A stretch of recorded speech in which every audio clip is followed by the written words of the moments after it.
Hi guys, another video today back to the channel. Welcome back to the channel, part of Something Real. So what I want to chat with you all today about is warning to the prodigals. Oh boy, I have a list of like 15, 16 things. Let me grab that really quick. Okay, well, these are all things that happened to Daniel. Sorry, I do mean to say David. Okay, so here they are. Now, these things happened as a result of sexual sin. So, this is to the female or male prodigal who's caught up in sexual sin. Number one, recrimination by God Himself. So, God at one point tells David, King David, the second king of Israel, you have too much blood on your hands.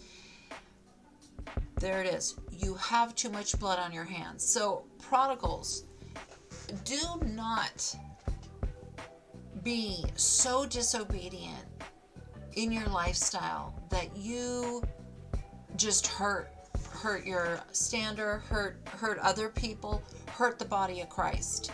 If you are a person that fishes around for lovers inside of churches, you are putting dirt on the house of God. You are bringing harm to God's family. Get ready. You better stop that. Okay, that will put blood on your hands. Now, what happened after God gave that recriminating information to David? He told David, this beautiful plum assignment that I've given you is now gone.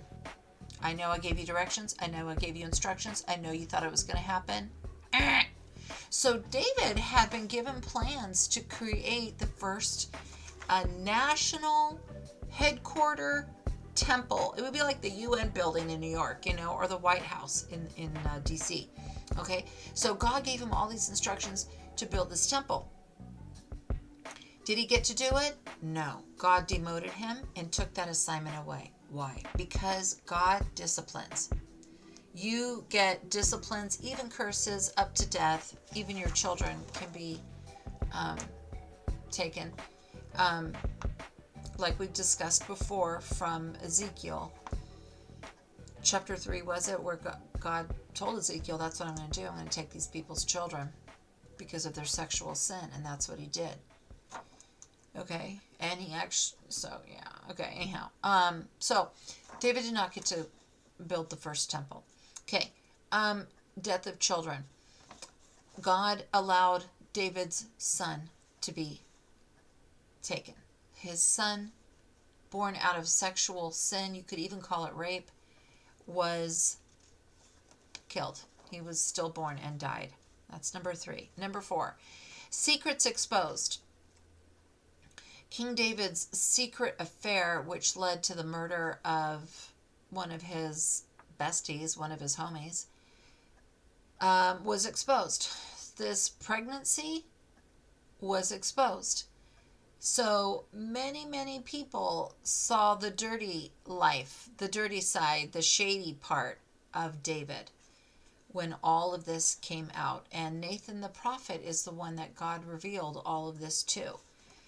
But this lifestyle of David's became known by the elites in Israel at that time, and they grew to hate and abhor King David. So that's number 6, public embarrassment. But number 7 would be the hatred that all these colleagues of his felt toward him. They hated him. I think he went years in his reign with this whole backdrop of insurrectionists and insurrectionism going on, because he often complained to God about it, how his enemies hated him. They wanted to take the throne from him. They wanted him to die. They didn't want to talk to him. They wanted to spit on him. They laughed at him behind his back. This is all going on, and it's because it's not, people don't do that for nothing. I mean, they'll do that if you're favored by God. and David was the king of Israel, so of course he had all that favor, but he also had a lifestyle of sin. And I believe that's where a lot of this came from, because here you're doing all this stuff and yet God allows you to still sit on the throne. But wait, even though the main assignment of being the king of Israel, God did not take that away from David. He took away so many of the pleasures that he would have gotten to enjoy whilst serving as king on the throne. And he did that because of King David's massive problem with lust and just eating up and vacuuming up anything that he wanted when it came to women. I don't know about other things that he might have lusted for and just grabbed a hold of, but definitely women. Okay, number 7, Satan in the children. So one of David's many children that he had through his concubines and wives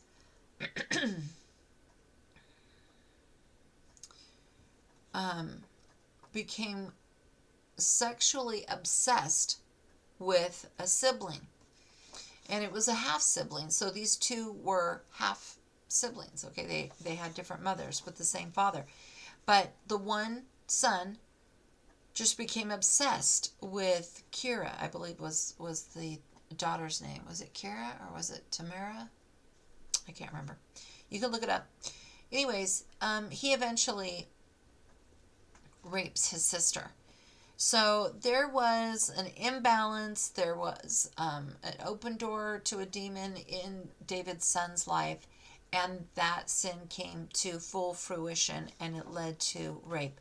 So when his daughter was traumatized and dishonored in that way, this is just yet another wound in the family. Okay.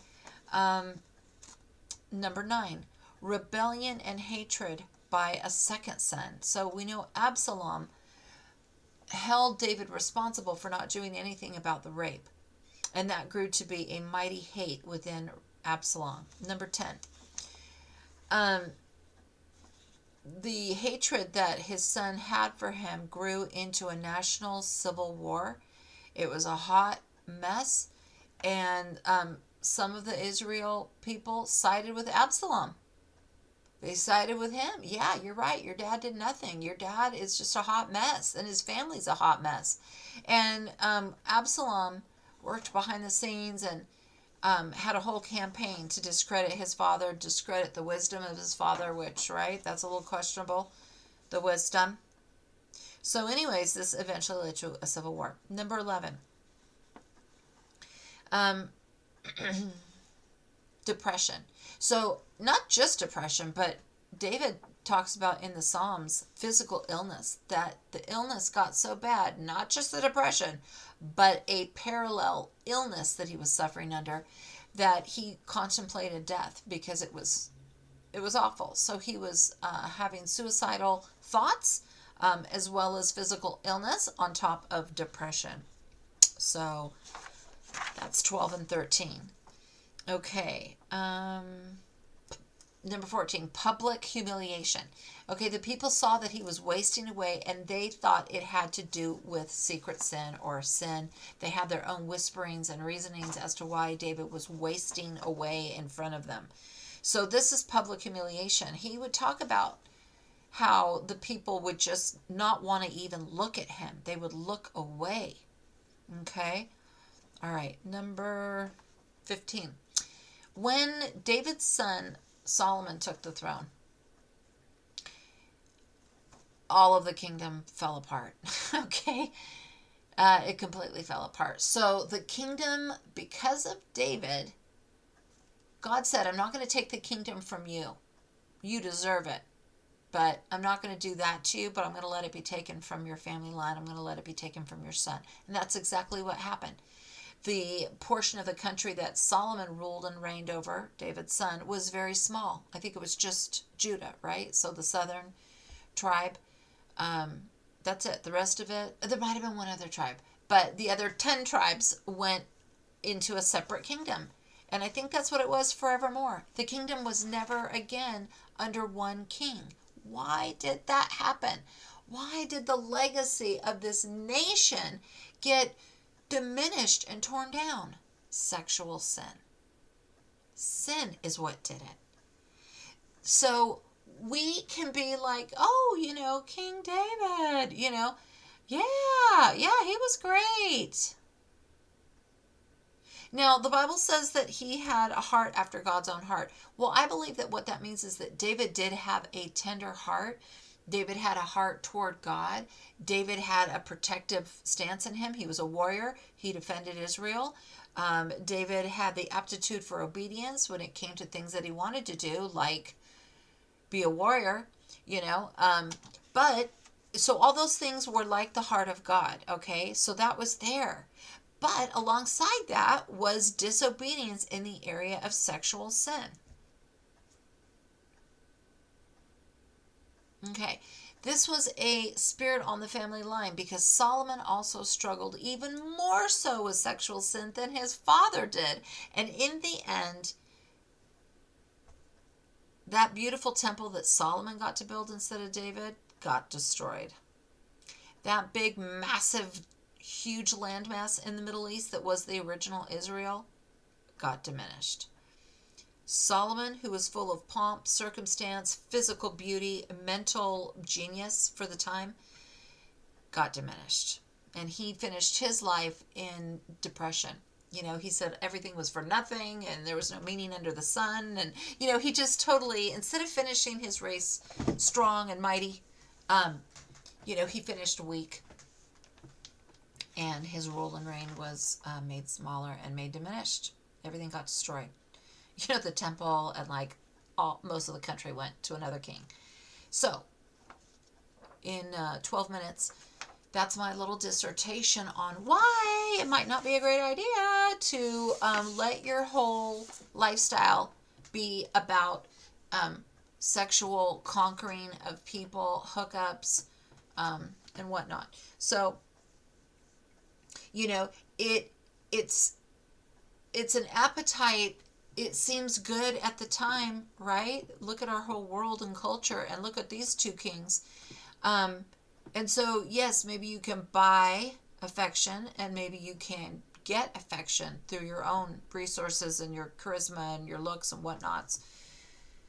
But God wouldn't have had me come on here and do these messages if he didn't want that message to get out, especially to the prodigals, because we know that they are in sexual sin. So the warning is to the prodigal that you think you can do this and get away with it.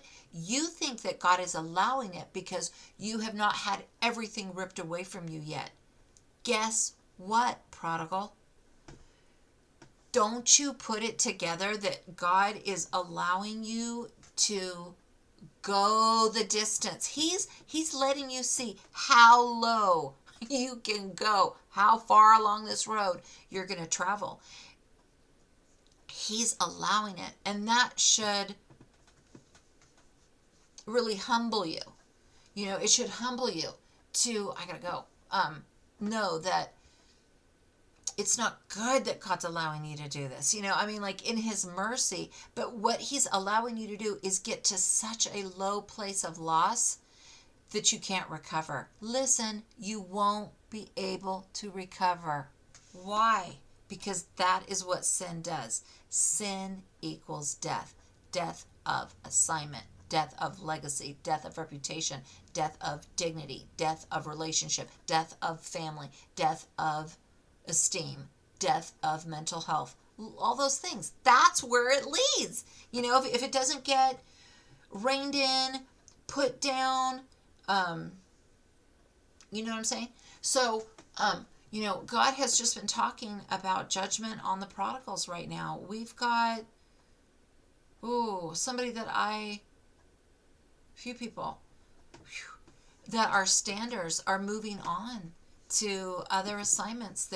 They've completed their stand, and now God is giving them new assignments. So we've got some prodigals that are out of luck, and it's not going to just be like, oh, I regret that I didn't follow through with what God wanted me to do, and marry that woman, blah, blah.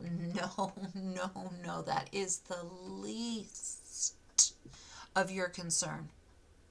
And that prodigal woman or man, oh, they're going to be so fine. They're going to be better than fine. They are going to get promoted. They are going to have even better than you. So what that prodigal needs to do, that the opportunity is lost to you now, and your stander has moved on and gone on to other things. I don't know what to tell you. I don't have anything good to offer. I don't have anything good to say. This was just a list of the consequences of that unrepentant lifestyle. And I don't know what to say other than that. That's the message for today. I don't have anything else. Okay, take care.